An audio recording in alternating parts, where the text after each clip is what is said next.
improve your life and where you can build your own wellbeing toolkit to take with you.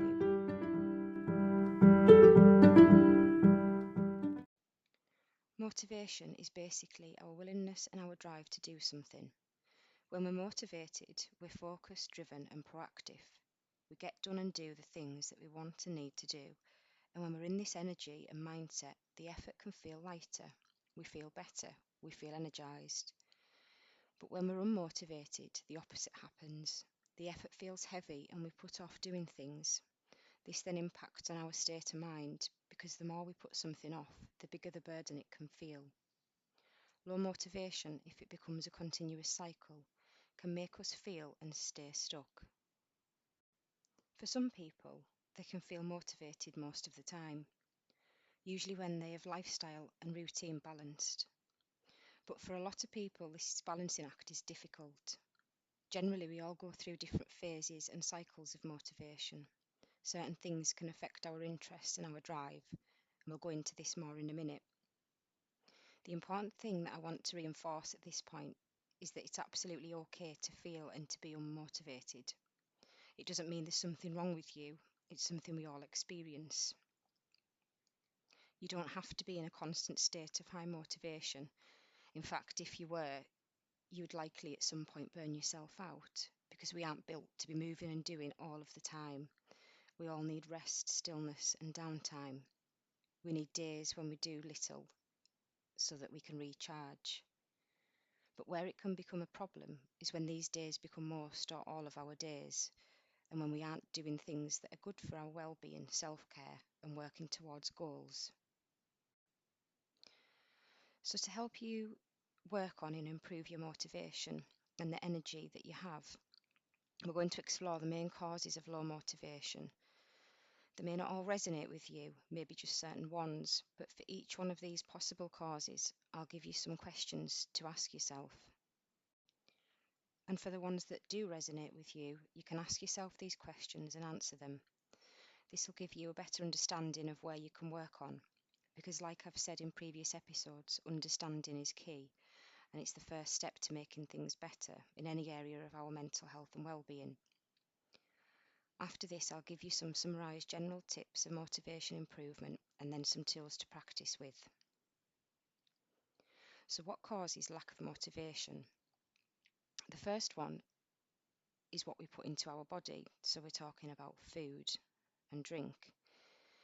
Now, I promise I'm not here to tell you to eat 5 a day or to bang on about a clean, healthy diet. This stuff is everywhere, so you've heard it all before. In fact, if I did go on and on about it, your level of motivation will probably drop lower. But to keep it as simple as I can, what you eat hugely determines the foundations of your motivation and energy level. And the best way for me to tell you why this is that our gut and what goes into it is hugely connected to your brain. In fact, there's some research and some articles online that will tell you that your gut has a second brain. It's really important and really connected to our emotional state of mind. So if we fill it with sugar and unhealthy fats, it sends a message to our brain to say, switch off, rest, you're tired, think and feel all this negative stuff, be lethargic. If we put things in it that are nutritious and good, the message it sends is like, this is good, we have energy, let's move, let's think and feel good stuff.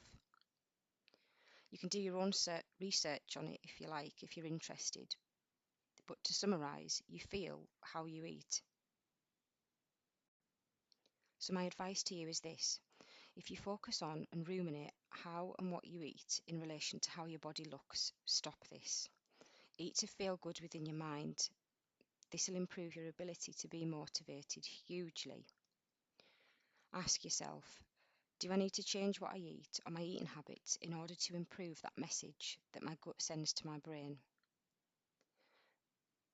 And is the food that I'm eating giving me motivation or taking it away? The second cause of low motivation, and the big one, is procrastination. Procrastination is, in simple terms, when we put off, postpone, or avoid completing a task until either the last minute or past the time when we should have done it. And we usually procrastinate when we feel uninspired, overwhelmed, anxious, or when the task itself feels like a burden.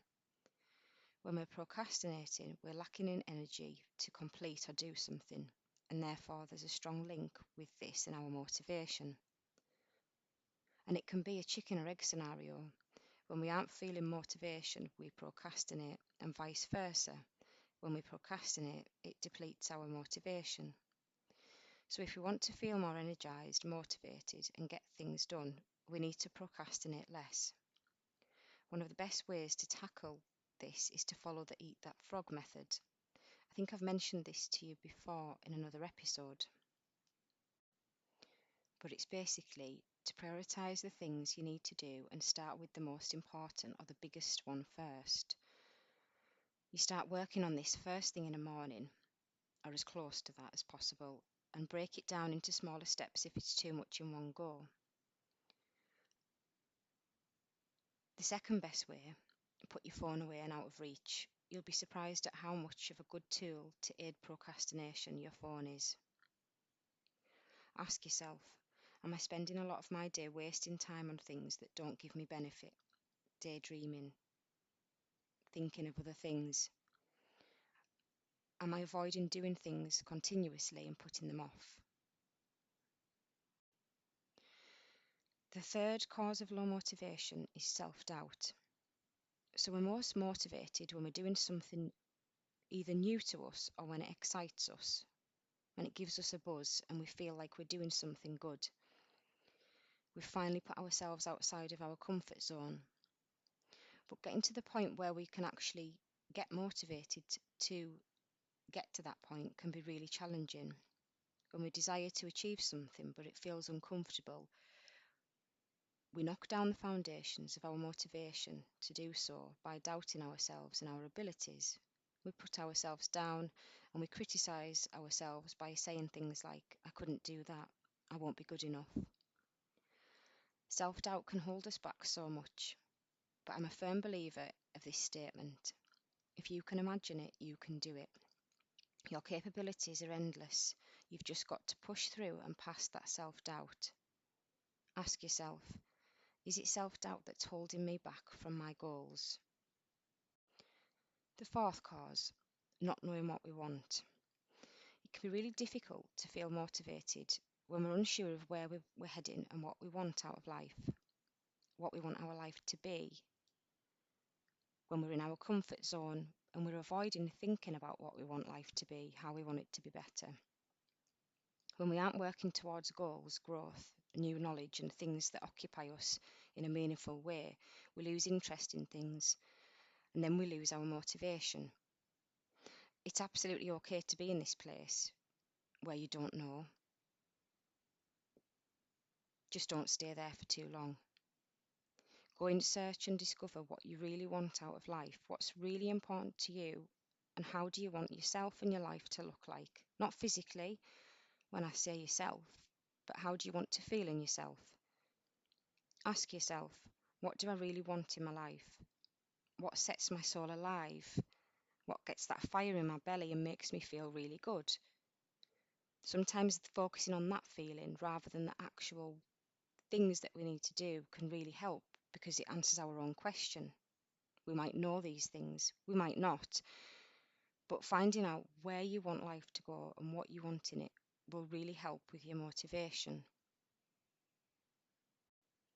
And the fifth common cause of low motivation, avoidance.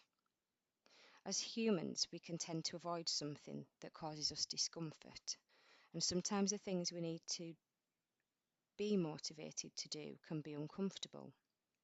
Whether that be because it's something new to us, it's the unknown, or because it takes hard work and our life is overwhelming as it is. Avoidance reduces our motivation because it amplifies that feeling that we know we need or want to do something, but we just aren't doing it. And avoidance is a comfort blanket, and it's one that we all use. But ask yourself, am I avoiding the things that I know I want to be motivated to do? Is it avoidance that's getting in my way? Is it helping or hindering me? So we've looked at some of the main causes of low motivation and identified some barriers that you can work on. But some more general tips around improving motivation can include setting small realistic goals, breaking a task down into smaller, more manageable stages. Slow and steady wins the race. Sometimes those things on our to-do list can feel really big tasks that are going to take a long time and effort. Wherever you can, break these goals down into smaller steps, make it more realistic because you're much more likely to be motivated to do it. Do a daily to-do list rather than an all-at-once to-do list. So it might be that you've got lots of things. I've got a habit of carrying things over from one to-do list to another because I avoid doing it over and over again. But if you do a daily to-do list and you just have, say, it could be one thing, up to 3 or 4 things on that list that you need to do in that day, this is more achievable when you're struggling with motivation. So just small things on your to-do list day by day rather than everything you need to do in life all at one go. Be productive from the minute you get up, or as close to this as possible, because sometimes people aren't morning people. But once you're ready to start the day, try to avoid procrastinating at this point. It doesn't mean you have to be tackling your to-do list from 6 a.m. We'll come to that in the toolkit. But do things that are good for you from early in the morning. Self-care. This can be anything like having a healthy breakfast. If you meditate, do some yoga, any household tasks that you've got. Do something productive as early in the day as possible when you're able to start your day and function properly, because this can really help improve motivation. Another tip: stop comparing yourself. Sometimes when we look at those people who are really highly motivated, they're always doing something, always on the go, and they don't seem to stop, we can compare ourselves and think, well, why aren't I like that? There must be something wrong with me because I can't be bothered. I don't have the energy. Be you. Don't be that other person. Don't compare, because we're all completely different. And the last tip: be grateful. Gratitude is everywhere. Everywhere you read online, things about self-care, well-being, everywhere is the word being grateful, gratitude. And that's for a reason. Gratitude helps us to see what we have rather than what we lack. It increases positivity and motivation. You don't have to do it out loud. It's just thinking in your head, I'm grateful that I have this. I'm grateful I can breathe. I'm grateful I have this food to eat.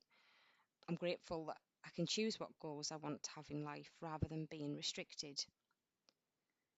Focus on gratitude.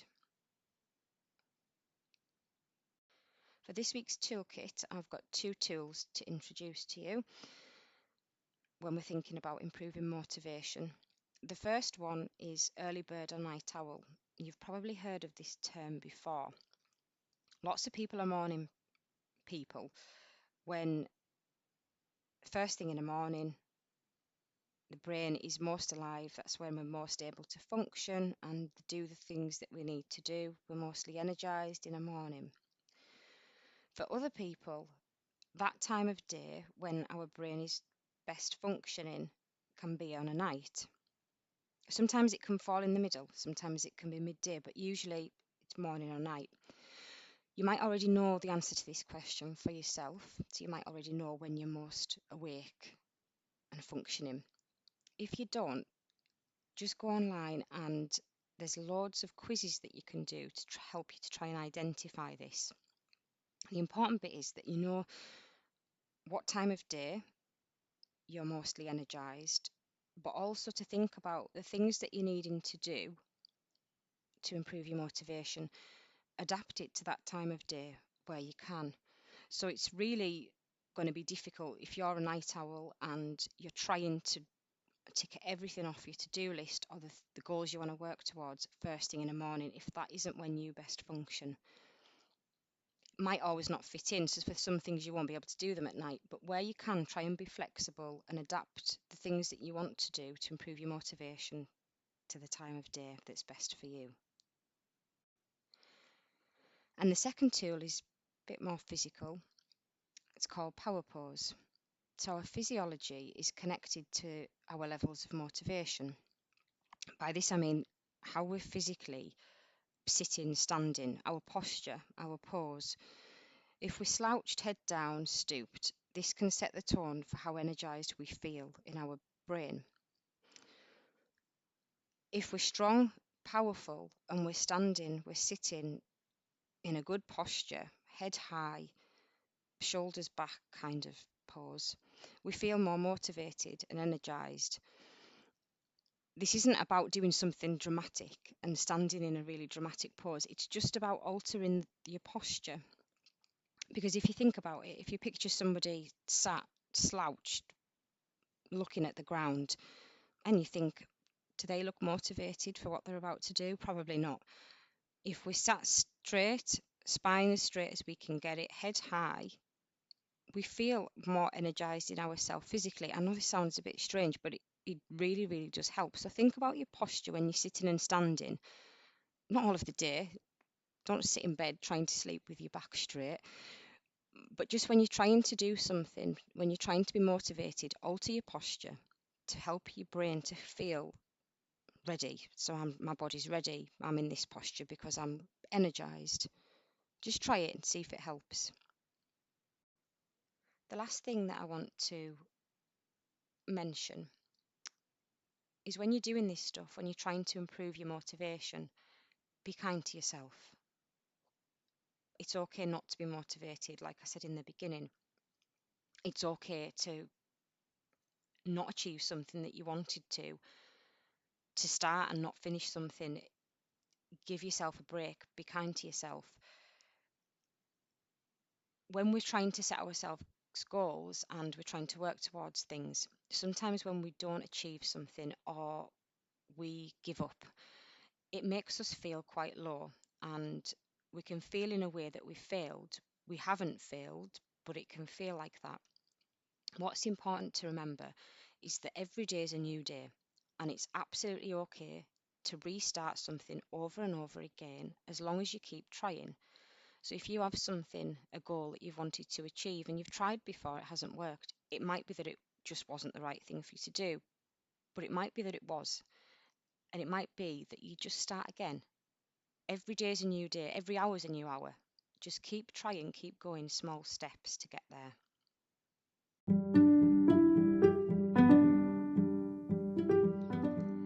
So that's the end of this episode. Hopefully it's been helpful to you or to somebody that you know that might find it helpful. Don't forget to follow the Instagram and Facebook page at The Book of Wellbeing, and I hope you have a good week.